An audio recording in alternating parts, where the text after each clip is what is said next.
Hi friends, Karnataka Udupi கிருஷ்ணர் கோயில் பிரசாதம் ஹயக்ரீவ மத்தி எப்படி செய்கிறேன்னு பார்ப்போம்.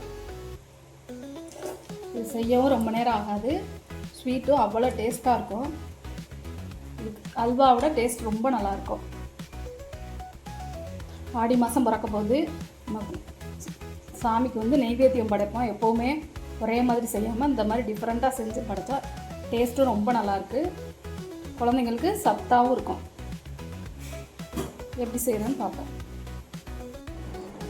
1 கப் கடலைப்பருப்பு எடுத்துருக்கேன். இதை கழுவிக்குவோம். கழுவிட்டேன். இதை இந்த பருப்பு மூழ்கிற அளவுக்கு தண்ணி ஊற்றி ஊற வச்சுருவோம். 2.5 மணி நேரம் ஊறட்டும். நல்லா 2.5 மணி நேரம் ஊறினாதான் பருப்பு நல்லா வேகும்போது சாஃப்டாக இருக்கும். மூடி வச்சுருவோம். பருப்பு நல்லா 2.5 மணி நேரம் ஊறிடுச்சு. இதை குக்கரில் வச்சு சேர்த்துக்குவோம். தண்ணி பருப்பை விட கொஞ்சம் மேலே இருந்தால் போதும். இதை குக்கரில் நல்லா வேகணும். பருப்பு வேக வச்சு எடுத்துக்குவோம்.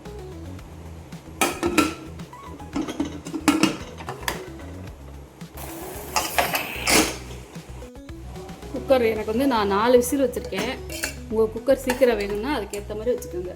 ஆனால் பருப்பு இந்த அளவுக்கு வெந்திருக்கணும். நல்லா அப்படி நசுக்கும்போது நல்லா நசுங்குது பாருங்க. இந்த அளவுக்கு வேகணும். தண்ணி எனக்கு கொஞ்சம் தான் மிஞ்சி இருக்குது. இதை தண்ணியை வடிகட்டி எடுத்துக்குவோம். இந்த மாதிரி ஒரு வடிகட்டியில் வடிகட்டிட்டு ஆற வச்சுருவோம். ஆறட்டும் கொஞ்சம் நேரம். இந்த கப்பில் 1 கப் பருப்பு எடுத்தேன். 1.25 கப்புக்கு வெல்லம் போட்டுக்கேன்.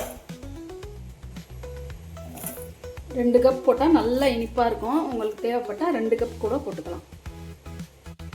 தண்ணி 1/4 கப் மட்டும் சேர்த்துக்கிறேன். வெல்லம் எல்லாம் நல்லா கரையட்டும். இது நல்லா கரைஞ்சிச்சு. இது கரையிறதுக்கு எனக்கு ஒரு 4லேருந்து 5 நிமிஷம் ஆச்சு. இதை வடிகட்டி எடுத்துக்குவோம். தூசி ஏதாச்சும் இருக்கும், வடிகட்டிக்குவோம்.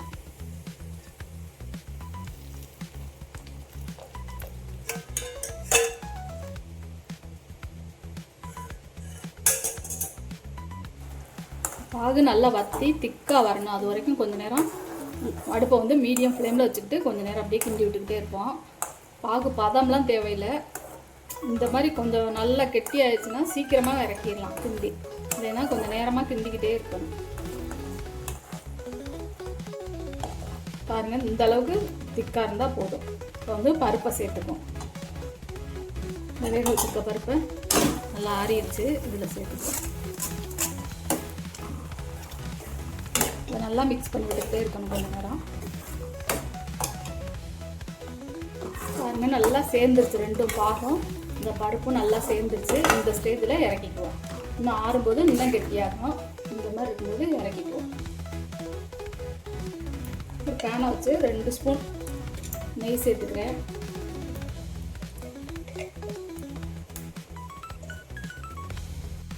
நெய் சூடாயிடுச்சு. ஒரு 7-8 முந்திரி பருப்பும் கொஞ்சம் பாதாமும் சேர்த்துக்கேன். நிறைய கட் பண்ணிவிட்டு. நீங்கள் கிஸ்மிஸ் பழம் பிடிக்கும்னா சேர்த்துக்குங்க. அதை வறுத்துட்டு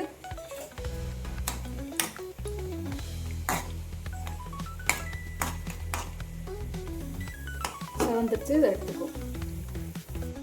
முந்திரி பாதாம் எடுத்துக்கிட்டேன். அதே எண்ணெயில் தேங்காய் இந்த மாதிரி நீளமாக கட் பண்ணி வச்சுருக்கேன். அதையும் வறுத்துக்குவோம்.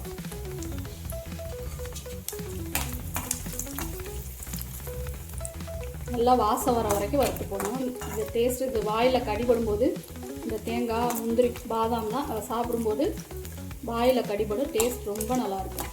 அந்த ஃப்ளேவர் நெய்யில் வறுத்ததுனால அந்த ஃப்ளேவரும் ரொம்ப நல்லாயிருக்கும்.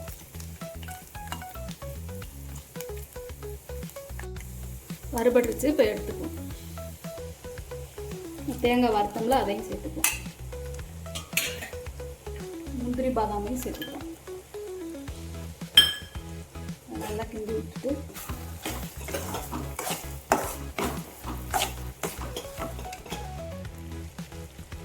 ஒரு பிஞ்ச் அளவுக்கு உப்பு சேர்த்துக்குவோம். எப்போவுமே ஸ்வீட்டில் ஒரு பிஞ்ச் சேர்க்கணும் உப்பு. அப்போ தான் ஸ்வீட் நல்லா தெரியும், டேஸ்ட்டும் நல்லாயிருக்கும். 1/4 ஸ்பூன் அளவுக்கு ஏலக்காய் பொடி சேர்த்துக்கிறேன்.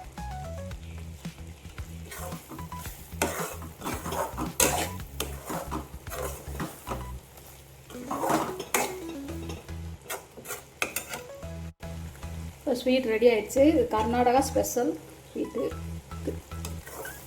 ஹேக்ரீவ மல்த்தின்னு சொல்லுவாங்க. நம்ம வந்து ஆடி மாதம் பிறக்க போகுது. இந்த ஆடி வெள்ளிக்கு இல்லை வரலட்சுமி நோம்பு எதுக்கு வேணால் நம்ம இந்த ஸ்வீட் செஞ்சு நம்ம வந்து நெய்வேத்தியமாக வைக்கலாம். இது ரொம்ப நேரம் ஆகாது, ஒரு 20லேருந்து 25 நிமிஷம் ஆகும், அவ்வளோதான். செஞ்சு டேஸ்ட்டும் ரொம்ப நல்லாயிருக்கும். நல்லது, வெல்லம், கடலைப்பருப்பு, தேங்காய், நெய் எல்லாமே நம்ம சேர்க்குறதுனால நல்லாயிருக்கும். நெய் உங்களுக்கு நிறைய வேணும்னா சேர்த்துக்கலாம், நான் கம்மியாக தான் சேர்ப்பேன். உங்களுக்கு இந்த வீடியோ பிடிச்சிருக்குன்னு நினைக்கிறேன். இதே மாதிரி நீங்களும் செஞ்சு பாருங்கள். லைக் பண்ணி, ஷேர் பண்ணி, கமெண்ட் பண்ணுங்கள், சப்ஸ்கிரைப் பண்ணுங்கள். பாய். அடுத்த வீடியோவில் பார்ப்போம்.